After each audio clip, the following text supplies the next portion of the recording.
Hey everyone, thanks so much for joining me for episode 8 of Chronicles in Collecting, where we're going to take a look at the RX-178 Gundam Mark II, as well as the G-Defensor as part of the Super Gundam. We'll also do a quick primer on Zeta Gundam to understand who this character is, why they're important, and why I decided to get this figure. Hopefully you've already seen my other Gundam Primer videos. We did one on Mobile Suit Gundam, as well as Gundam 83 Stardust Memory. I'm not going to repeat what I said in those, but I will kind of give a brief summary just to bring everybody up to speed. So in the original Mobile Suit Gundam, that kind of chronicled the original one-year war between the Earth Federation and the Zeon forces. And just before I say it, there will be spoilers for Gundam, Double Gundam, and Gundam 83 Stardust Memory. I will not spoil Zeta Gundam, but kind of in order to give some context to Zeta Gundam, you sort of have to somewhat explain what happened in the other two, the other two earlier shows. So at the end of the original Mobile Suit Gundam, the Earth Federation wins, and the Zabi family, who are the rulers of Zeon, are killed. There's an end to the war, and then Char Aznable, who is kind of one of the antagonists and rival of the main character Amuro Ray. We don't really know what happens to him. They don't, really tell us.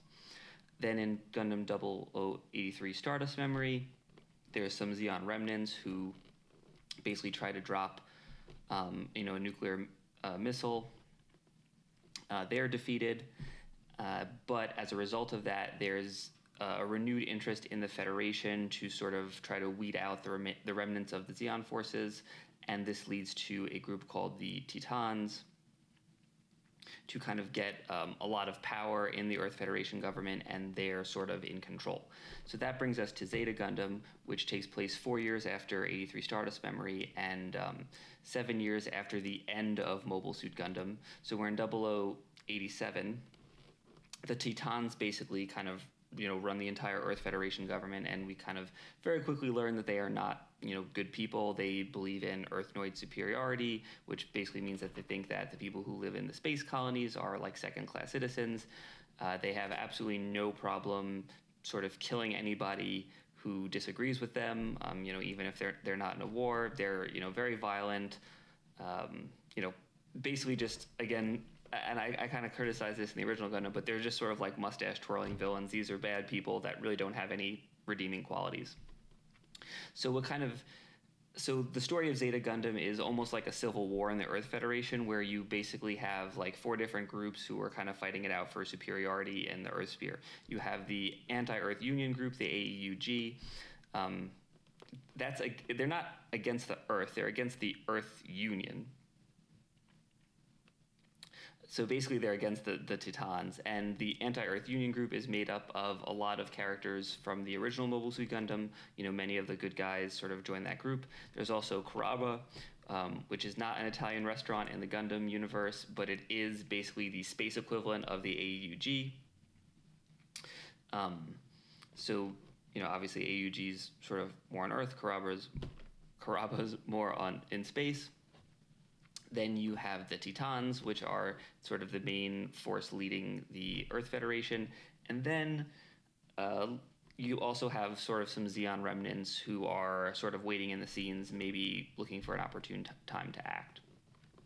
That's sort of Zeta Gundam, just sort of the general plot of it in a nutshell. I think it's kind of widely considered to be one of the best Gundams. I really like it. I would highly recommend it. Unfortunately, right now, I don't think it's available for streaming anywhere, so you'd have to pick up the Blu-rays. There's actually kind of 2 forms that you could watch Zeta Gundam in. There's the original series that came out in 1985, which is a 50-episode series, and there's also 3 compilation movies that came out in 2005 for the 20th anniversary. However, unlike the original Mobile Suit Gundam, where I typically recommend people watch the compilation movies, for Zeta Gundam, I would recommend watching the show for a few reasons. So first of all, Mobile Suit Gundam, the compilation movies, for the most part, kind of just reused animation. There were a few scenes here or there, but since it came out just a few years after the series, the scenes were mostly in the same style. Zeta Gundam is some old scenes from this 1985 show, and then some newly animated scenes sort of using 2005 animation. So it's like very jarring because from scene to scene you go from something that looks really old to something that looks really slick. And that's not to say I actually love the hand-drawn animation of Zeta Gundam, and I think it looks great on Blu-ray. So I don't mean to say that one is bad and one is good. It's just jarring that there's just these two different styles that they're trying to pretend is just one style. That's the first reason. The second reason is that they make a number of changes to the plot, some significant changes, which obviously I won't go into the details here because I don't want to spoil it. But specifically, they change the ending in such a way that the sequel series to Zeta Gundam, Double Zeta, doesn't make sense in many places. I think for that, I think the official word is that Zeta Gundam's like an alternate. The movies are like an alternate take on the story, but I think that if you're going to kind of try to do one watch through, and you're watching Mobile Suit Gundam, Stardust Memory, Zeta, Double Zeta, Unicorn, Stardust Counterattack, Unicorn, and then Hathaway, I would recommend watching the show for that reason. Anyway, so the main character in Zeta Gundam is this guy Camille Badan, who sort of similarly to Amuro sort of just finds himself wrapped up in this war and finds himself piloting the newest version of the Gundam, which is the RX-178 Gundam Mark II. And it's a little weird in this show versus the original Gundam, whereas because there's the members of the Titans get units of the RX-178 too, so it's like the good guys and the bad guys kind of have some of the same suits, which I think it's interesting. It's not necessarily a problem. It's just unusual compared to most other Gundams where just like the main good guy, has the Gundam. As is pretty typical in the Gundam shows, later on in the series, Camille gets a newer, more powerful Gundam and gives the Super Gundam to somebody else. And then at some point they also get the G Defensor, which is sort of this like support craft for the Gundam, but also allows it to dock. And I think it has like one form, that just makes it more powerful. But anyway, I'm not as interested in the G Defensor. I mean, I'll probably combine it because it looks cool, but I just wanted to get a Mark II on my shelf here. But let's check it out.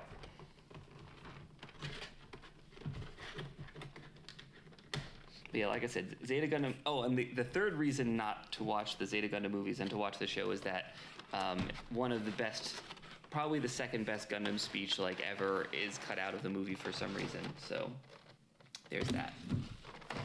All right, so I think this is a little bit simpler than some of the other figures that we've been checking out lately, which will hopefully make my life easier. Not a whole ton of stuff that comes with it, and I'll open it up in a second, but you have the main figure, you have the add-on, a bunch of hands and some weapons, obviously the instruction booklet, which as always is in Japanese, but not super complicated.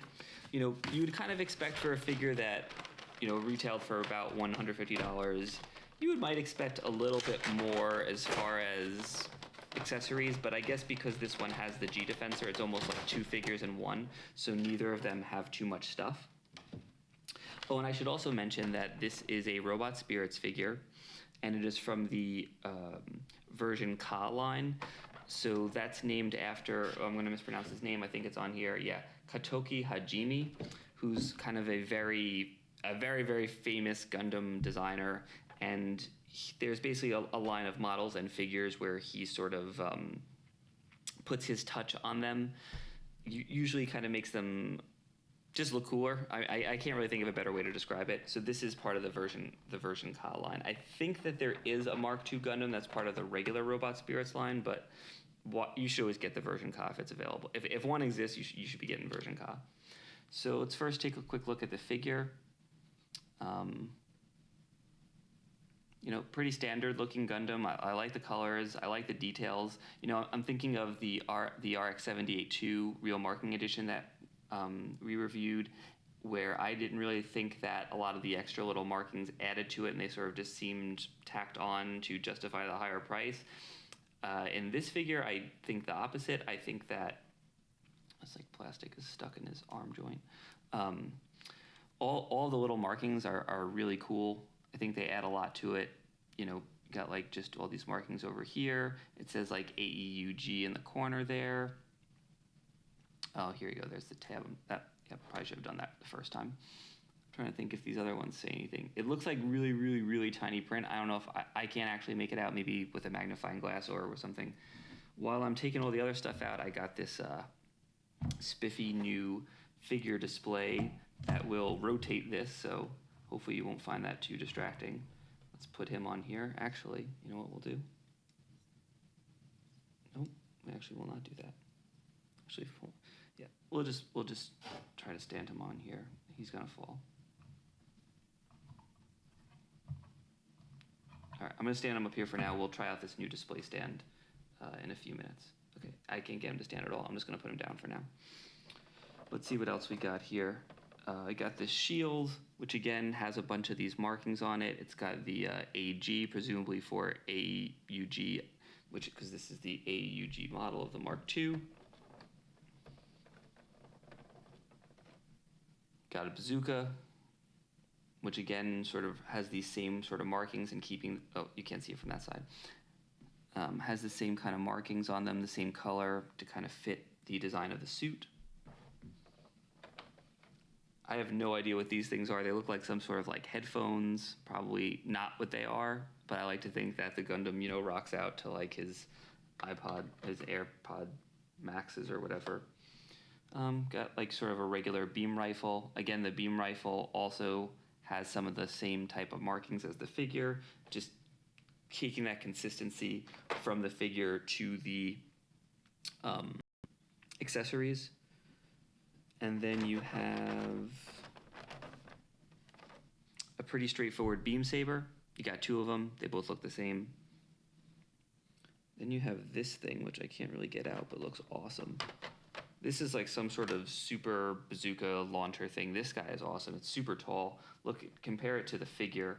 It's, you know, 1.5x the size of the figure, which is pretty sweet.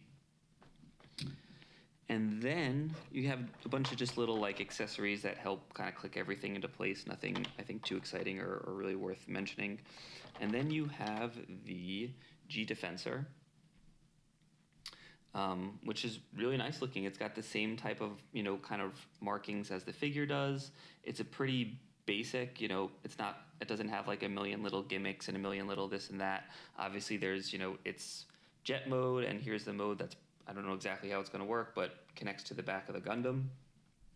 You know, pretty straightforward accessories, but everything is, the colors are really nice, the details are really nice, the marking's nice. I really like how they marked the all the weapons to kind of match the figure. It's not just like, oh, here's this figure that's like really painted nicely and it's got all this nice stuff, and here's just like a generic beam rifle. So I'm gonna pause for a second. I'm gonna set this guy up, and we are back. So we got the Gundam Mark II posed here, and we got the original Gundam here just as a point of comparison, and I could finally try out this new display stand that I got. Kind of see a full 360 view of this guy. So I kind of, oh, we're about to hit. So I thought that the G Defensor was a little bit more of like a basic part that didn't have a lot of like little hidden compartments and this, that, and the other thing. I was definitely wrong about that. It goes through a somewhat complex transformation sequence. Kind of cool. The little kind of cockpit of the G Defensor comes out, and you can display that separately. It comes with a separate little adapter for that. And actually, you could use this as part of quite a few different poses. You can do kind of the version that I have right here, which is everything sort of together. You could have the G Defensor and the Gundam separately. There's you can put the Gundam, you kind of have the G Defensor and then have the Gundam connect to the bottom of it, which is sort of depicted here. I don't really think it's all that cool. You could do like that if you want to do like in a flying mode.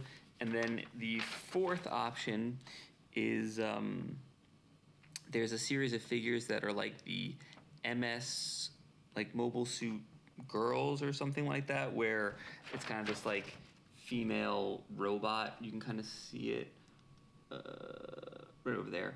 Kind of like this like female robot, and I guess you could attach the, it has some pretty crazy stuff. I'm not even gonna begin to guess about how that works, but you basically use this thing as like an armor for it. A few other things that are cool is there's just lots of levers and, lot of docking and stuff like that. If I had a complaint, there were a few parts that were really, really, really hard to get out. Like getting the trigger for that gun, it's kind of like, I'm not going to put it back in because I might never get it out again. It goes, you pull it out of the gun holster, and that probably took me at least 20 minutes. Eventually, I was able to squeeze a tweezer in there and get it out. Fortunately, I didn't do any damage. And there's like another little like nub that you have to get out to attach the G Defensor to the rocket pack, which was also kind of challenging. But other than those two things, I really don't have many negatives about this figure. The figure just like, I don't know, just the plastic, the finishing on the plastic is like really, really nice.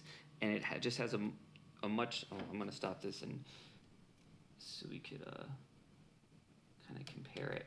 Oops, nope.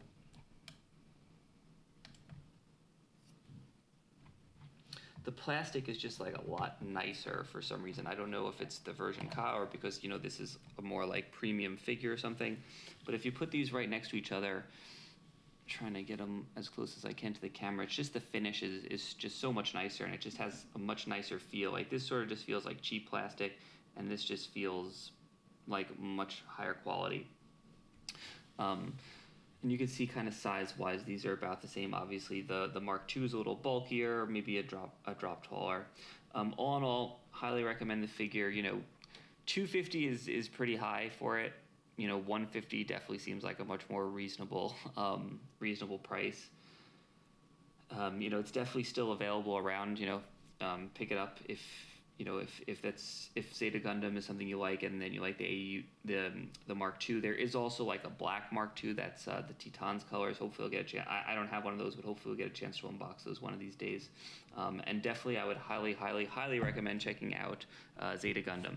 Anyway, thanks so much for checking out this video. Like I said, I have a bunch of other unboxing videos. New videos go up every Wednesday, so please check them out. And please join me for next week episode where we will be unboxing our first non-robot figure, and we have the Art FX J Series Seto Kaiba statue from the Yu-Gi-Oh anime. Probably do a little bit of discussion about Yu-Gi-Oh and Kaiba, and maybe show off some of my other Kaiba memorabilia. It's one of my favorite characters. Thanks so much, and keep collecting.